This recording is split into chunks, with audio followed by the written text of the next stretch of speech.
Hi, this is Rob Yates, and this is the video for Homework 2 of Unit 2, Slope. Please remember to put your first and last name and what period you have math at the top of the page. Let's take a look at number 1.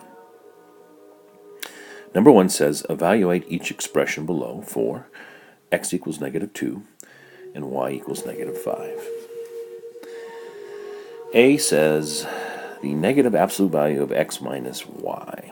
When you have a negative x out in front of something like that in math, that means -1 times the absolute value of -2 minus -5. You'll notice I use a parentheses to make sure I'm aware that I have two negatives in a row there.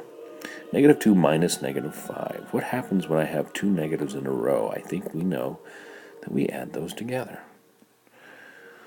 That means it's -1 times the absolute value of -2 plus 5, which is 3. The absolute value of 3 is 3, and 3 times -1 equals what? You know that, and you know the answer. B is a little difficult because you need to use two sets of parentheses for the first expression in order to get the correct answer.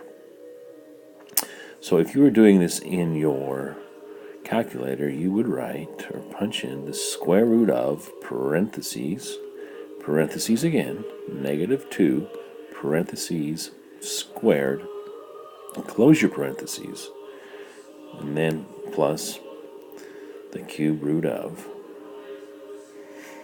-5 to the third. When you enter it in this fashion, you will learn that the cube root of -2 squared is 2. And the square root of -2 squared is 2. And the cube root of -5 to the third power is -5. What is 2 plus -5? Plug that in and you'll get the answer. Figure 2 of a tile pattern is shown to the right. This is how question 2 starts out. If the pattern grows linearly, and if figure 5 has 15 tiles, then find a rule or equation for the pattern and show your work. Well, if we look over at figure 2, it looks like we have 1, 2, 3, 4, 5, 6 tiles. So what I'm going to do is I'm going to make a table, x and y. And when I had x is 2, or at figure 2, I have 6 tiles. And right over here it tells me, in figure 5, I have 15 tiles.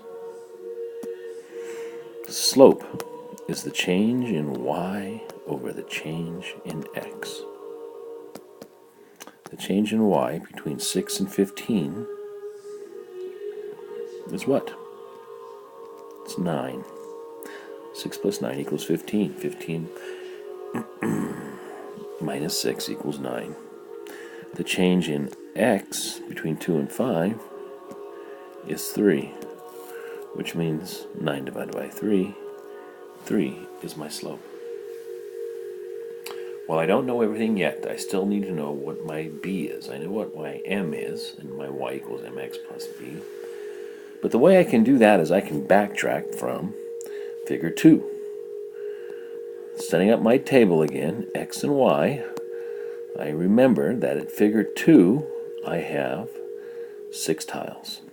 That means at figure 1, if I take 6 minus 3, I get yes. And then 0, which is what I'm interested in. 3 minus 3 is yes. So that means my formula or equation is y equals 3x.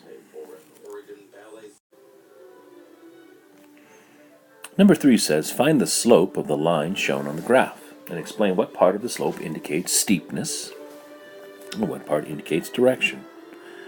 Well, if we did a little slope triangle, like so, we would see that our rise, or our change in y, equals 2. And that our run, or our change in x, equals 1, 2, 3, 4, 5, 6.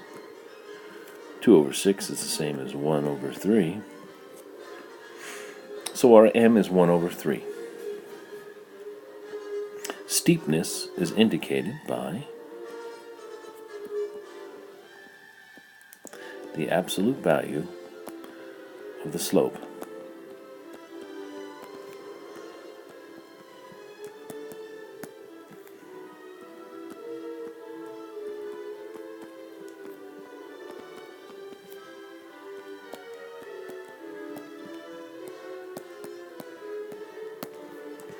Direction is indicated by positive or negative. It's supposed to be an O. Positive indicates an upward direction.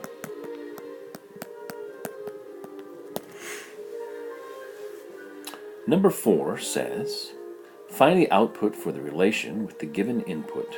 If there's no possible output, explain why not. Well, the input it shows me is x equals negative 1. So I got to take this thing and I got to put it in here. I'm going to write it to the side so we can see it a little easier. 1 is in for x, and then there's another x beneath, so it's over 1 minus 1.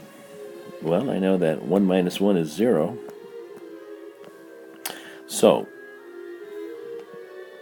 can I divide by 0?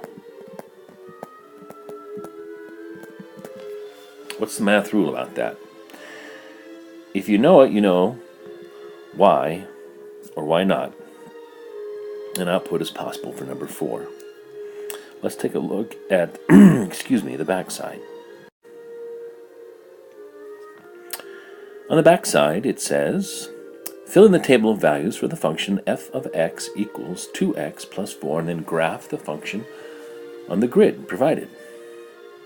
Well, if I plug in 2 times negative 2 plus 4, I get negative 4 plus 4, which equals 0. So that's my first one. I get rid of this garbage here, and I start over again with the next number in line, which is 2 times negative 1 plus 4. Well, that equals positive 2, because that's negative 2 plus 4. I think you see how this is going. I need you to fill out the rest of that table, and then draw the line, and then draw a slope triangle, and find out what the slope is, the change in y and the change in x. Fill in the slope, and then, just like we did on the other page, the first page, tell them what part of the equation shows the slope in y equals mx plus b, and what part of the equation shows the starting value in y equals mx plus b. I know you can do it. I'm going to put this right here to help you.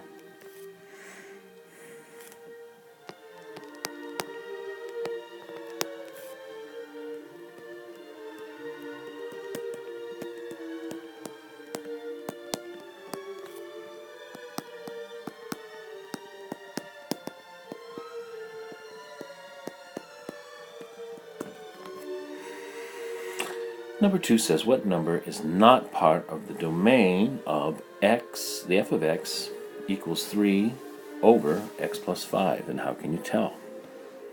Well, remember, we cannot divide by 0. So, if, for instance, I had this in my x spot, that is negative 5, negative 5 plus 5 would be 3 divided by 0, which we cannot do.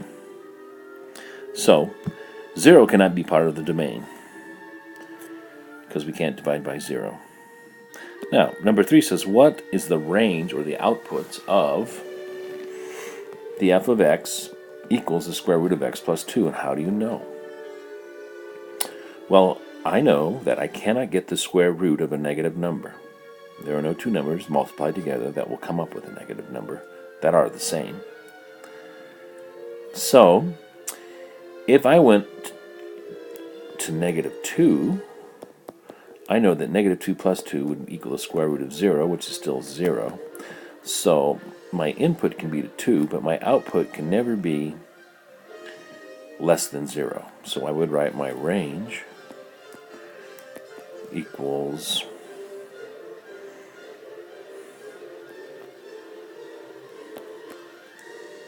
or I could also write it this way: 0 is less than or equal to y. Either one of those is a nice answer.